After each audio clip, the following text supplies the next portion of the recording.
I feel I am alive. ಓ ಬೇಕು, ಜನ ಕೇಳ್ತಾರೆ ನನ್ನನ್ನು ಅಟ್ಲೀಸ್ಟ್ ಮಾಡು ಅಂತ ಹೇಳ್ತಾರೆ ಅನ್ನೋದಿದೆಯಲ್ಲ, ದಟ್ ಇಸ್ ಮೋರ್ ಸ್ಯಾಟಿಸ್ಫೈಯಿಂಗ್ ಈಗ ಅಟ್ ಪ್ರೆಸೆಂಟ್. ಕೊನೆಗೆ ಫ್ರಸ್ಟ್ರೇಟ್ ಆಗ್ಬಿಟ್ಟು ಹುಡುಗರು ಇನ್ನು ಹಾಗೆ ಹೋಗ್ತಾರೆ, ನನಗೇನು ಬೇಕಾದರೂ ಮಾಡ್ಕೊಳ್ಳೋಣ ಅಂತ ಹೇಳಿ ಶುರು ಮಾಡಿದ್ದೆ ಆ್ಯಕ್ಚುಲಿ. ನನಗೆ ಏನೋ ಇಲ್ಲದೆ ಇದ್ದಾಗ ಇವಳು ಬಂದು ನನಗೆ 10 ನಿಮಿಷ ಟೈಮ್ ಕೊಡ್ತಾಳೆ ಅನ್ನೋ ಭರವಸೆ ಕೊಡ್ತಾಳೆ.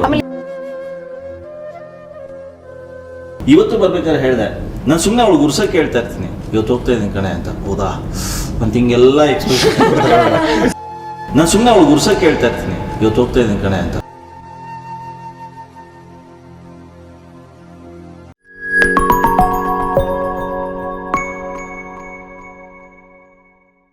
ಸೊ ನೀವೇನು ಮಾಡ್ತಾ ಇದ್ದೀರಾ ಬೆಳಿಗ್ಗೆ ಎಲ್ಲ ಬಿಟ್ಕೊಂಡ್ರು ಈ ಸಿನಿಮಾದಲ್ಲಿ? ಈ ಸಿನಿಮಾಲ್ ಬೆಳಿಗ್ಗೆ ನಾನು ಆಕ್ಚುಲಿ ಈ ಸಿನಿಮಾಗೆ ಅಂತ ಬಂದಾಗ ಹೇಗೋಯ್ತು, ಅದನ್ನ ಹೇಗೋ ಬದಲಾಯಿಸಿದ್ದು. ಮೊನ್ನೆ ನೀವು ಟ್ರೈಲರ್ ಲಾಂಚರ್ ಬಂದಾಗ ನಾನ್ ಶಾಕ್ ಆದೆ. ಹೌದಾ? ಯಾಕೆ ನಾವು ನಿಮ್ ಸ್ಕ್ರೀನ್ ನೋಡಿ ನಿಮ್ ಕ್ಯಾರೆಕ್ಟರ್ನ ನೋಡಿ ಅವರೇ ತಾನೇ ಇದು ಅಂತ ನಾನು ಇಲ್ಲ, ನೀವು ಹೇಳೋ ತನಕ ಗೊತ್ತಾಗಲ್ಲ. ನಾನು ಪಕ್ಕದಲ್ಲಿ ಕೂತ್ಕೊಂಡು ಮಾತಾಡಿಸಿಲ್ಲ, ಆಮೇಲೆ ಗೊತ್ತಾಯ್ತು ನೀವು. ಯಾವ್ದು ಒಂದು ತುಣ್ಕೊಬಿಟ್ಟಿಲ್ಲ ನಾವು ಇವನ್ ಟ್ರೈಲರ್ ಒಂದು ತುಣ್ಕೊ. ಬಟ್ ತುಂಬಾ ಡಿಫ್ರೆಂಟ್ ಲುಕ್ ಅಲ್ಲಿ ಇರ್ತೀರಾ ನೀವು ಯಾವಾಗ್ಲೂ, ಜನರಲಿ ಅನ್ಸುತ್ತೆ ನಂಗೆ. ಅಟ್ಲೀಸ್ಟ್ ನಾನು ನಿಮ್ಮನ್ನ ಆಕ್ಚುಲಿ ಏನಂದ್ರೆ ನಾನು ಹೇಳೋದಲ್ಲ, ತುಂಬಾ ಗ್ರೂಮ್ ಮಾಡ್ಕೊಳಕ್ ಹೋಗಲ್ಲ ನಾನು. ನನಗೆ ಅದೇ ಕಂಫರ್ಟಬಲ್ ಅನ್ಸುತ್ತೆ. ನನಗೆ ತುಂಬಾ ಜನ ಹೇಳ್ತಾ ಇರ್ತಾರೆ, ಏನಕ್ಕೆ ಹಿಂಗೆ ಗಡ್ಡ ಬಿಟ್ಟಿರ್ತೀಯಾ, ಯಾಕೆ ಹಿಂಗಿರ್ತೀಯಾ. ಇದೆಲ್ಲ ಏನು? ಇದು ನನ್ನ 1978 ನನ್ನ ಬರ್ತ್ ಇಯರ್. ಇದು ಥಿಯೇಟರ್ ಅನ್ನು ಹೋಗಿದ್ದು. ಸೊ ಇದೆಲ್ಲ ಕಷ್ಟ ಆಗುತ್ತಲ್ವಾ ಡೈರೆಕ್ಟರ್ಗಳಿಗೆ ಈ ಥರ ಇದ್ದಾಗ? ಆಕ್ಚುಲಿ ಕಲಾವಿದರುಗಳಿಗೆ ಮಾಡ್ಕೋಬಾರ್ದು. ಅದೇ ಅದಕ್ಕೆ ಕೇಳ್ತಾರೆ. ನನಗೆ ತುಂಬ ಚಿಕ್ಕ ವಯಸ್ಸಿಂದ ತುಂಬ ಪ್ಯಾಷನ್ ಇದೆ ನನಗೆ. ಚಿಕ್ಕ ವಯಸ್ಸಲ್ಲೇ ಮಾಡ್ಕೊಂಡಿದ್ದ? ಇಲ್ಲ, ಇತ್ತೀಚೆಗೆ ನಾನು ಫ್ರಮ್ ಪಾಸ್ಟ್ 2 ಇಯರ್ಸಿಂದ ನಾನು ಮಾಡ್ಕೊಳಕ್ಕೆ ಶುರು ಮಾಡಿದ್ದು.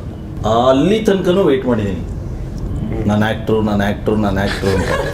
ಕೊನೆಗೆ ಫ್ರಸ್ಟ್ರೇಟ್ ಆಗ್ಬಿಟ್ಟು ಹುಡುಗರು ಇನ್ನು ಹಾಗೆ ಹೋಗ್ತಾರೆ, ನನಗೇನು ಬೇಕಾದರೂ ಮಾಡ್ಕೊಳ್ಳೋಣ ಅಂತ ಹೇಳಿ ಶುರು ಮಾಡಿದ್ದೆ ಆ್ಯಕ್ಚುಲಿ. ದಿಲೀಪ್ ಸರ್ ನಾನು ಆಲ್ರೆಡಿ ಸುಮಾರು ಸರಿ ಹೇಳಿದ್ದೀನಿ. ಅಂದರೆ ಅಫ್ಕೋರ್ಸ್ ವಿ ಹ್ಯಾಡ್ ವರ್ಕ್ಶಾಪ್ ಅಂದರೆ ಒಂದು ರೀಡಿಂಗ್ ಅದಕ್ಕೆಲ್ಲ ನಾವು ಮೀಟ್ ಮಾಡಿದ್ವಿ. ಬಟ್ ಸ್ಟಿಲ್ ಸೆಟ್ಟಲ್ಲಿ ಪರ್ಫಾರ್ಮ್ ಮಾಡ್ಬೇಕಾದ್ರೆ ನೋಡೋದೇ ಒಂದು ಬೇರೆ ಹೈ ಇತ್ತು.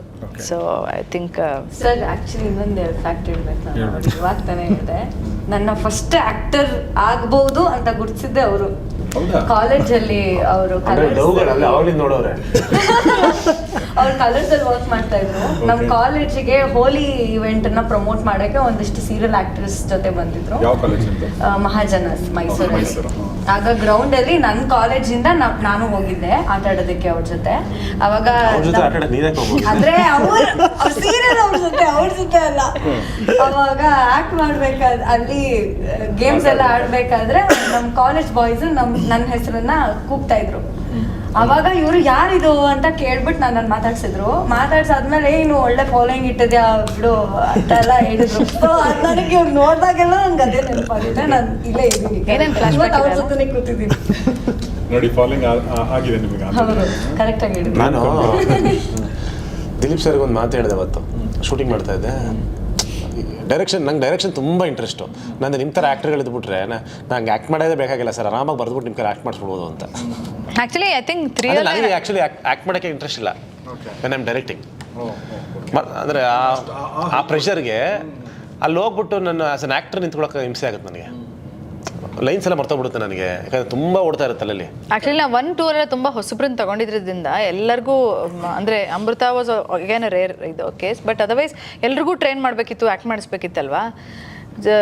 ಇವ್ರ ಥರ ಆ್ಯಕ್ಟರ್ಸ್ ಬಂದಾಗ ಆರಾಮ ಪೀಸ್ಫುಲ್ಲು, ಸುಮ್ಮನೆ ಆ್ಯಕ್ಟ್ ಮಾಡ್ಕೊಂಡು ನಮ್ಮ ಪಾಡಿ ನಾವು ಡೈರೆಕ್ಟ್ ಮಾಡ್ಕೊಂಡು ಹೋಗ್ಬೋದು. ನೀವು ಜಾಸ್ತಿ ಸಿನಿಮಾಗಳನ್ನ ಮಾಡಿ ಅಲ್ವಾ? ನಿಮ್ದೊಂದು ಬಾಯ್ ಫ್ರೆಂಡ್ ಅಂತ ಒಂದು ಸಿನಿಮಾ. ಅದೇ ಕ್ಲಾರಿಟಿ ಈಗಾದರೂ ಬರಬೇಕಲ್ವಾ ನಿಮಗೆ? ಇಷ್ಟು ಜನ ನಿಮ್ಗೆ ಹೇಳ್ಬಿಟ್ರು. ಕೃಷ್ಣ ಅದನ್ನೇ ಹೇಳಿದ್ರು ಸರ್, ಇಲ್ಲ ಈ ಸಿನಿಮಾ ಅದು ನೋಡಿ ಸರ್ ಅಂತ. ಕೃಷ್ಣ ನಾನು ಇದನ್ನು ಕೇಳಿ ಬೇಜಾರಾಗ್ಬಿಟ್ಟಿದೆ ಅಂತ. ನಾನು ಹೇಳ್ತಾ ಇದ್ದೆ ಯಾವಾಗಿಂದ ಸರ್, ಮಿಲನ ಆಯಿತು, ಲೌಗುರು ಆಯಿತು, ಗಾನಭಜನ ಆಯಿತು, ಪೊಲೀಸ್ ಕ್ವಾರ್ಟರ್ಸ್ ಆಯಿತು, ಯೂಟರ್ನ್ ಆಯಿತು, ಅಂಬಿನಿಂಗ್ ವಯಸ್ಸು. ಅಂಬರೀಷ್ ಅವರು ಹೇಳಿದ್ರು, ಎಲ್ಲ ನೀನೆಲ್ಲೂ ಕಾಣಿಸ್ತಾ ಚೆನ್ನಾಗಿ ಆ್ಯಕ್ಟ್ ಮಾಡ್ತೀನಿ ಅಂತ. ಕರಿಯಲ್ಲ, ನೀನಂಗೆ ಕರಿಯಲ್ವಾ ಅಂತವ್ರು. ನನಗೆ ಈಗಲೂ ಅದೇ ಪ್ರಶ್ನೆ. ಅದೆಲ್ಲ ಆಗಿ ಸರ್ ಐ ಥಿಂಕ್ ಪ್ರಾಬ್ಲಮ್ ಕೃಷ್ಣನೂ ಅದನ್ನೇ ಹೇಳಿದೆ. ಸರ್ ಐ ಥಿಂಕ್ ಪ್ರಾಬ್ಲಮ್ ನಿಮ್ಮನ್ನು ಕರೆಯಲ್ಲ ಅಂತಲ್ಲ ಸರ್. ನಾನು ಅನಲೈಸ್ ಮಾಡಿರೋ ಪ್ರಕಾರ ಅಂಥ ಪಾತ್ರಗಳನ್ನ ಬರ್ಕೊಂಡಿರ್ಬೇಕು ಫಸ್ಟ್ ಆಫ್ ಆಲ್. ಆ ಥರ ಬರ್ಕೊಂಡ್ರೆ ಆ ಥರ ಕಲಾವಿದರು ಹುಡುಕ್ತಾರೆ. ಅಂಡ್ ನೀವು ತುಂಬಾ ಸ್ಟ್ರಾಂಗ್ ಪಾತ್ರಗಳನ್ನ ಡೆಲಿವರ್ ಮಾಡೋ ಎಬಿಲಿಟಿ ಇರೋ ಆಕ್ಟರ್ ಅಲ್ವಾ ನೀವು? ಒಂದು ನಿಮ್ಮನ್ನ ಫಸ್ಟ್ ಆಫ್ ಆಲ್ ಚಿಕ್ಕ ಪಾತ್ರ ಕನ್ಸಿಡರ್ ಮಾಡೋದೇ ಇಲ್ಲ, ಅಷ್ಟು ಸ್ಟ್ರಾಂಗ್ ಪಾತ್ರಗಳನ್ನ ಬರ್ಕೋಬೇಕಲ್ಲ. ಸೊ ರೈಟರ್ಸ್ ಕಮ್ಮಿ ಇರೋದ್ರಿಂದ ಹೀರೋಗಳಿಗೆ ಬರೀತಾ ಕೂತ್ಕೊಂಡ್ರೆ ಇದೇ ಪ್ರಾಬ್ಲಮ್ ಆಗ್ತದೆ. ನಿಜ, ಕರೆಕ್ಟ್. ಬಟ್ ಒಂದು ಖುಷಿ ಏನಂದ್ರೆ ಈ ತರ ಹೇಳ್ತಾರಲ್ಲ ನೀವು ಮಾಡಿ, ಈಗ ನೀವು ಹೇಳಿದ್ರು ಎಷ್ಟೇ ಸಿನಿಮಾ ಮಾಡಬೇಕು ಅನ್ನೋದು, I feel I am alive. ಓ ಬೇಕು, ಜನ ಕೇಳ್ತಾರೆ ನನ್ನನ್ನು ಅಟ್ಲೀಸ್ಟ್ ಮಾಡು ಅಂತ ಹೇಳ್ತಾರೆ ಅನ್ನೋದಿದೆಯಲ್ಲ, ದಟ್ ಇಸ್ ಮೋರ್ ಸ್ಯಾಟಿಸ್ಫೈಯಿಂಗ್ ಈಗ ಅಟ್ ಪ್ರೆಸೆಂಟ್. ಅದು ಅಥವಾ ಈಗ ಮಿಲನ್ ಅವ್ರು ಹೇಳಿ ಪ್ರತಿ ಸತಿ ನೀವು ಒಂದೊಂದು ಥರ ಕಾಣಿಸ್ತೀರ ಅಂತ, ಒಂದೊಂದ್ಸತಿ ನೋಡಿದಾಗ ನೀವು ಸಕ್ಕದಾಗಿ ಲೇಟ್ ಆಫ್ ಇದ್ರಲ್ಲಿ ಒಂದು ವಿಲನ್ ರೋಲ್ ಮಾಡ್ಬಿಡೋ ಅಂತೆಲ್ಲ ಹೇಳ್ತಾರೆ. ಹ್ಞೂ ಮಾಡ್ತೀನಿ ಇಟ್ಕೊಂಡು ನಾನೇ ಕತೆ ಇಮ್ಯಾಜಿನ್ ಮಾಡ್ಕೊಂಡು ಹಿಂಗೆ ನಡೀತದೆ. ಇನ್ನು ಮುಂದೆ ಅದ ಚೇಂಜ್ ಆಗಲಿ ನೋಡೋಣ. Thank you. ಸೊ ನಿಮ್ಗೆ ಯಾವ ಸೀನ್ ಏನು ಬರುತ್ತೆ ಲವ್ ಮಾಕ್ಟೇಲ್ ಅಂದ ತಕ್ಷಣ? ನನಗೆ ಕ್ರಿಕೆಟ್ ಸರ್, ಯಾಕಂದ್ರೆ ಅದು ನಾವೆಲ್ಲ ಕ್ರಿಕೆಟ್ ಹಂಗೆ ಆಗಿರೋದು, ಅದು ಪಕ್ಕ ಎಷ್ಟು ಲೇಟ್ ಆಗುತ್ತಲ್ಲ ಅದು. ನನಗೆ ತುಂಬಾ ನೋಡಿದ ತಕ್ಷಣ ಇಷ್ಟ ಆಗಿದೆ ಅದೇ ಸೀನ್. ಆಮೇಲೆ ಸ್ಟೈಲಲ್ಲಿ ಹೋಗೋದು, ನಾನೇನೋ ದಬ್ಬಾಕ್ಬಿಡ್ತೀನಿ ಅಂತ. ಅಲ್ಲ, ಎಸ್ಪೆಷಲಿ ಒಂದಲ್ಲಂತೂ ನಮ್ದೇ ಎಲ್ಲ ಸೀನ್ಗಳು ನೋಡ್ದಂಗೆ ಅನ್ನಿಸ್ತೈತೆ. ಎಸ್ಪೆಷಲಿ ಆ ಟೈಮ್ ಅವರು 90s ಅವರು, ಯಾಕಂದ್ರೆ ಅದೇ ಇದ್ದಿದ್ದು ಕ್ರಿಕೆಟ್ ಅಂದ್ರೆ ಹಂಗೆ ಆಡ್ತಾ ಇದ್ದಿದ್ದು, ಹಂಗೆ ಕಿತ್ತಾಡ್ತಾ ಇದ್ದಿದ್ದು. ನನಗೆ ತುಂಬಾ ಇಷ್ಟ ಆಗಿದೆ ಅದನ್ನೇ. ಮುದಿಮ ಕ್ಯಾರೆಕ್ಟರ್ ಸ್ವಲ್ಪ ಸಾಫ್ಟ್ ಮಾತಾಡ್ತಾನೆ ಅಂತ ಬಿಟ್ರೆ ಅಲ್ಲಿರೋದೆಲ್ಲ ಬರ್ತ್ಡೇ ಸೆಲೆಬ್ರೇಟ್ ಮಾಡಲಿಲ್ಲ ಅಂದ್ರೆ ಕೋಪ ಮಾಡ್ಕೊಳ್ಳೋದು, ಜಾಡ್ಸೋದು, ಟೈಮ್ ಆಯ್ತು ಏನೂ ಕೊಟ್ಟಿಲ್ಲ, ಅಲ್ಲ ಒದ್ದಿಲ್ಲ ಅಂದ್ರೆ ಆ ತರ ಫೀಲ್ ಎಮೋಷನ್, ಒದಿ ಹತ್ರ ಫೀಲ್ ಎಮೋಷನ್. ಸರ್ ನನ್ನ ಹೇಳ್ತಿದ್ದು ಪ್ರಾಬ್ಲಮ್ ಸರ್, ಪ್ರಾಬ್ಲಮ್ ಅಲ್ಲ ಸರ್ ಅದು, ಸೆಲೆಬ್ರೇಟ್ ಏನಾಗುತ್ತೆ ಅಂತ ಹೇಳ್ತೀನಿ ನಾನು. ಯಾವುದೇ ಆಗಲಿ ಒಂದು ಇನ್ಸ್ಟಿಂಕ್ಟ್ ಬರ್ಬೇಕಲ್ವಾ. ಈಗ ಬರ್ಡೇ ಒಂದ್ ತಿಂಗಳು ಮುಂಚೆಯಿಂದಾನೆ ಶುರು ಮಾಡ್ರಿ, 20ನೇ ತಾರೀಕು ಬರ್ಡೇ, ಏನ್ ಮಾಡ್ತೀಯಾ? ಪ್ರೆಷರ್ ಏನ್ ಮಾಡ್ಬೇಕು? ಆ ಪ್ರೆಷರ್ ಏನು ಮಾಡಲ್ಲ, ಆ ಪ್ರೆಷರ್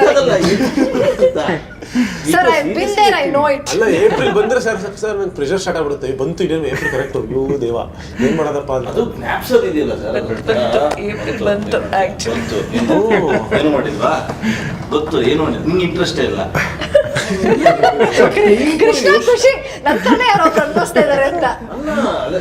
ಅಂದ್ರೆ ನಿಮ್ಗೆ ಅನ್ನಿಸ್ಬೇಕಲ್ಲ, ಹಿಂಗ್ ಮಾಡಿ ಅವರೇ ಹೇಳ್ತಾರೆ. ಯಾಕಂದ್ರೆ ಪ್ರತಿ ವರ್ಷ ಮಾಡಿರಲ್ಲ, ಅಲ್ಲ ಮಾಡಕ್ ಬಿಟ್ಟಿರಲ್ಲ, ಅದನ್ನೇ ಹೇಳ್ತಾ ಇರೋದು, ಪ್ರತಿ ವರ್ಷ ಅದೇ ಅಂತ. ಸೊ ಫೈನಲಿ ಏನ್ ಮಾಡ್ತೀರಾ ಸರ್ ನೀವು? ಅದನ್ನೇ ಹೇಳಿದ್ರು. ಎಷ್ಟೋ ಸತಿ ನಾನು ಅವಳ ಬರ್ಡೇ ದಿನ ಏನು ಮಾಡಿದೆ, ಮಲಗದವರು 10ವರೆಗೆ ಆಚೆಗೆ ಹೋಗಿದ್ವಿ. ಅವಾಗೇನೋ ಅನ್ಸುತ್ತೆ, ಬಾ ಹೋಗೋಣ, ಎಲ್ಲೋ ಹೋಗೋಣ, ಎಲ್ಲಿಗೆ ಬಾ ಹೋಗೋಣ ಅಂತ.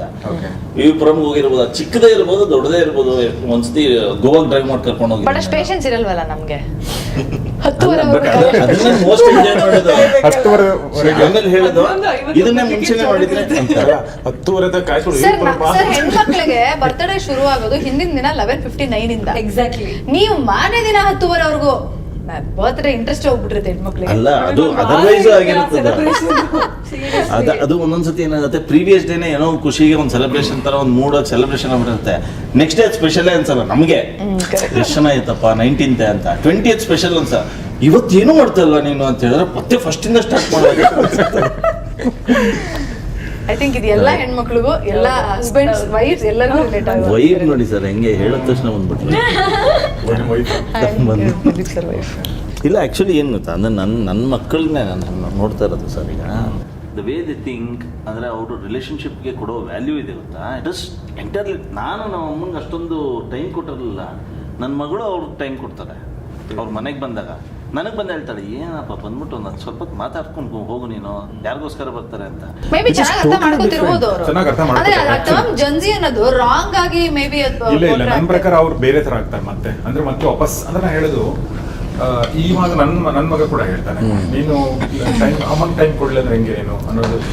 ಅಂದ್ರೆ ಟೆಕ್ನಿಕಲಿ ತುಂಬಾ ಮುಂದೆ ಹೋಗ್ತಾ ಇದಾರೆ ಅವರು. ಅಂಡ್ ಅಂದ್ರೆ ಈಗ ನಮ್ಮ ಅಜ್ಜಿ ತಾತ ಅಮ್ಮಂದಿರೆಲ್ಲ ಏನು ಎಕ್ಸ್ಪೆಕ್ಟ್ ಮಾಡ್ತಾ ಇದ್ರು, ಆ ಥರದ ಒಂದು ಎಲಿಮೆಂಟ್ ಕಾಣಿಸ್ತದೆ ಅವರಲ್ಲಿ. Because I feel secured. ಯಾವಾಗ ಅವಳು ಬಂದು ನನಗೆ ಹೇಳ್ತಾಳೆ, ಐ ಫೀಲ್ಸ್ ಓಕೆ, ನನಗೆ ಏನೋ ಇಲ್ಲದೆ ಇದ್ದಾಗ ಇವಳು ಬಂದು ನನಗೆ 10 ನಿಮಿಷ ಟೈಮ್ ಕೊಡ್ತಾಳೆ ಅನ್ನೋ ಭರವಸೆ ಕೊಡ್ತಾಳೆ. ಅಲ್ಲಿ ನಾನು ಅದನ್ನೇ, ನನ್ನ 2ನೇ ಮಗಳು ಹಾರ್ಡ್ ಕೋರ್ ಫ್ಯಾನ್ ಅವಳು ಆಕ್ಚುಲಿ ಲವ್ ಮಾಕ್ಟೇಲ್. ಅಂದ್ರೆ ದಟ್ ವಾಸ್ ವೆರಿ ಸರ್ಪ್ರೈಸಿಂಗ್. ಯಾಕಂದ್ರೆ ನಾನು ಯಾವಾಗಲೂ ಬೈತಾ ಇದ್ದಲ್ಲಿ, ಅದು ಏನು ಇಂಗ್ಲೀಷು ಅಂತ ಸಾಯ್ತೀಯ ನೀನು ಅಂತ. ಅಲ್ಲಿ ತನಕ ಹೇಳಿರಲಿಲ್ಲ. ಅಂದರೆ ನಾನು ಹೋಗಿ ಲವ್ ಮಾಕ್ಟೇಲ್ ಮಾಡ್ತಾ ಇದ್ದೀನಿ ಅಂದ ತಕ್ಷಣ ಎಷ್ಟು ಡಿಸ್ಕಷನ್ ನನ್ನ ಜೊತೆ ಲವ್ ಮಾಕ್ಟೇಲ್ ಮಾಡ್ತಿದ್ಯಾ ನೀನು. ನಾನು ಆ್ಯಕ್ಚುಲಿ ಇನ್ಫ್ಯಾಕ್ಟ್ ನಿಮಗೆ ಫೋನ್ ಮಾಡ್ಸೋದಲ್ಲ ಅನಿಸ್ತಿ ಕೃಷ್ಣ ಅವ್ರ ಹತ್ರ ಮಾತಾಡ್ಬೇಕು ನಾನು ಐ ವಾಸ್ ಶಾಕ್ಡ್. ಇಷ್ಟು ದಿನ ಮಾರ್ವೆಲ್ ಮೂವಿ ಅದು ಇದು ಅಯನ್ ಮ್ಯಾನು ಅದು ಇದು ಅಂತ ಹೇಳ್ತಿದ್ದ ಸಡನ್ನಾಗಿ ನಾನು ನಾಟ್ ಬ್ಯಾಡ್ ಅಂತ. ಆಮೇಲೆ ನನ್ನ ದೊಡ್ಡ ಮಗಳು ಹೇಳ್ತಾಳೆ ಇವತ್ತು ಬರ್ಬೇಕಾದ್ರೆ ಹೇಳಿದೆ, ನಾನು ಸುಮ್ಮನೆ ಅವಳು ಗುರ್ಸಕ್ಕೆ ಹೇಳ್ತಾ ಇರ್ತೀನಿ ಇವತ್ತು ಹೋಗ್ತಾ ಇದ್ದೀನಿ ಕಣೆ ಅಂತ. ಹೌದಾ ಅಂತ ಹಿಂಗೆಲ್ಲ ಎಕ್ಸ್ಪ್ರೆಷನ್ ಅಂದರೆ ಇಟ್ ಇಸ್ ಸೋ ನೈಸ್. ಯಾಕಂದರೆ ನಮ್ಮ ಟೈಮಲ್ಲಿ ಈಗ ನಾನು ಯಾರೋ ಫ್ಯಾನ್ ಆಗಿದ್ದೆ, ಒಂದು ಯಾರೋ ಒಬ್ರು ಈಗ ಶಾರುಖ್ ಖಾನ್ ಬಂದ್ಬಿಟ್ಟಿದ್ದಾರೆ ಅಥವಾ ವಿಷ್ಣುವರ್ಧನ್ ಅವ್ರು ಶೂಟ್ ಮಾಡ್ತಿದ್ದಾರೆ, ಆ ಎಕ್ಸೈಟ್ಮೆಂಟ್ ಇತ್ತಲ್ಲ, ಆ ಎಕ್ಸೈಟ್ಮೆಂಟ್ ಕಾಣಿಸುತ್ತೆ ನನಗೆ ಅವಳಲ್ಲಿ. I really feel happy. ಅಂದರೆ ಒಂದು ಲವ್ ಮಾಕ್ಟೇಲು ಆ ಥರದೊಂದು ಇಂಪ್ಯಾಕ್ಟನ್ನ ಯಾರೋ ಒಂದು, ನಾನು ಹೇಳ್ತಾ ಇರೋದು 10ನೇ ಕ್ಲಾಸ್ ಹುಡುಗಿಗೆ ಅದು ಕೊಟ್ಟಿದೆ ಅಂದರೆ it's an achievement. For me it's an achievement. ನಿಜ ಇದನ್ನು ನಾನು ಒಪ್ತೀನಿ. ಆ್ಯಕ್ಚುಲಿ ನಮ್ಮದು ಪ್ರೊಡಕ್ಷನ್ ಅದು ಇದೆಲ್ಲ ಅಂದಿದೆ. ನನ್ನ 2ನೇ ಮಗಳು ನನ್ನ ಹಿಂದಿನ ಸಿನಿಮಾ ಅವಳು ನೋಡಿರಲಿಲ್ಲ. ಸಿನಿಮಾ ಮುಗಿದಾದ್ಮೇಲೆ ಒಂದೇ ಮಾತು ಹೇಳಿದ್ದು, dude you should be an actor, ಏನು ಮಾಡ್ತಿದ್ಯಾ ನೀನು ಇದೆಲ್ಲ ಪ್ರೊಡಕ್ಷನ್ ಮಾಡಿಕೊಂಡು ಅಂತ. That was such a big compliment. ಅಂದರೆ ಅವಳು ಇವಾಗಲೂ ಹೇಳ್ತಾಳೆ, please take me seriously, you should act. ಸರಿ ಏನೇ ಮಾಡಲಿ ನಾನು ಆ್ಯಕ್ಟ್ ಮಾಡಿ, ಹೋಗು ಪ್ರೊಫೈಲ್ಸ್ ಇಟ್ಕೊಂಡು ಹೋಗು, ಮುಂಬೈಗೆ ಹೋಗು ಅಂತ ಅವಳು ಹೇಳ್ತಾಳೆ ನನಗೆ. So that's really good for any actor. ಹೌದೌದು.